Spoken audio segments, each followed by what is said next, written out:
All right, here's the short and long of it. Do you need chemical fertilizers in your lawn? No. Do you need an alternative to chemical fertilizers in your lawn? It depends. That one's a little bit more up in the air. But if you want to know more details, stick around. We'll have a chat. We'll talk about the good and bad of going with chemical fertilizers versus compost.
Before I cover all of this up with the compost, I want to show you the difference between bare, lifeless soil and soil that is slowly being amended through mulching of compost, not necessarily tilling. So this is what I'm talking about. This is no compost, no amendments. This soil was tilled up when we first had the landscapers come through here, but we're on a slope, the seed didn't take, and so you see there's patchy areas here where the grass is starting to come in, and then there's areas like this that have just completely washed out. Rocks are starting to pop up everywhere, and there's just huge ruts all over the place. This I just put down right now, but this is to give you an idea of what it looked like before, what it looks like now, with a light layer of compost, and then that's the bare soil. So really there's only about maybe a 1/4 inch of compost here, but I'm going to show you what it looks like after a few weeks of this compost really soaking and getting watered in. So here you go. We had a bunch of holes and ruts in areas, that patches where the soil had completely washed out because the slope is pretty bad. So we kind of filled those areas in. We're seeding them right now, but you can see the rest of the grass around it. It's almost blue, and this is centipede. It's not supposed to be that blue, but it looks almost like bluegrass. So if I move over here, it's hard to tell because this is all in shade right now. But it definitely does not have that nice, thick blue coat that we're really looking for across the entire lawn. Soon, all of these areas, once the grass starts growing in, it's all going to look like a carpet and through here, and that's exactly what we're aiming for.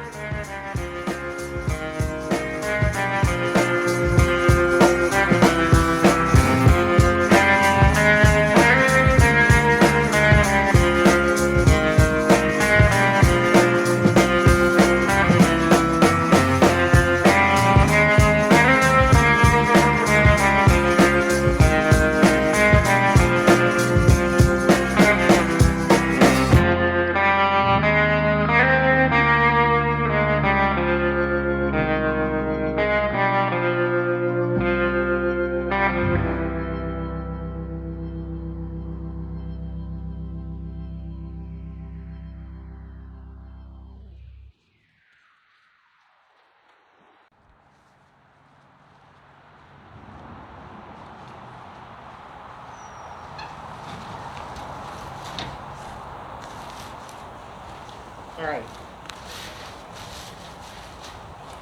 If you don't know, when you get bales, they come in these sort of blocks like this, these square bales. You can kind of pull them apart. They come apart in layers.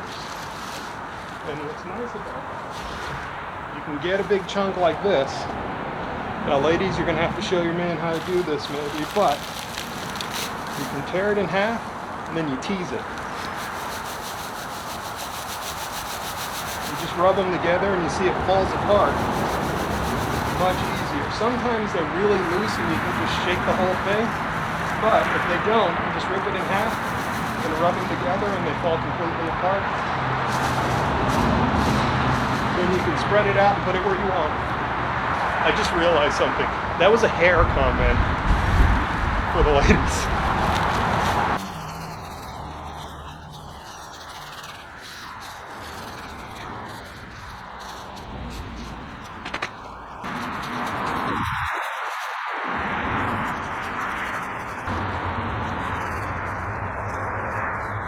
Now this is right here wheat straw that I am putting down.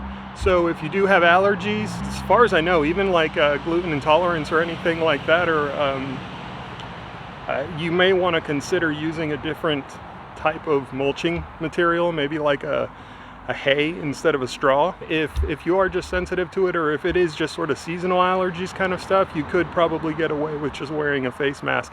But just, I wanted to warn you, those hay or the straw bales that you buy, that's wheat straw, it does sometimes have the seeds still in it, especially if you don't get the really top quality stuff. It's really hard to find, honestly. So typically the stuff you're going to find at any of the stores, even your local stores, a lot of times they still have seed in them, and a lot of that could contain something that really irritates your sinuses or something else. So just a warning, be careful with that stuff.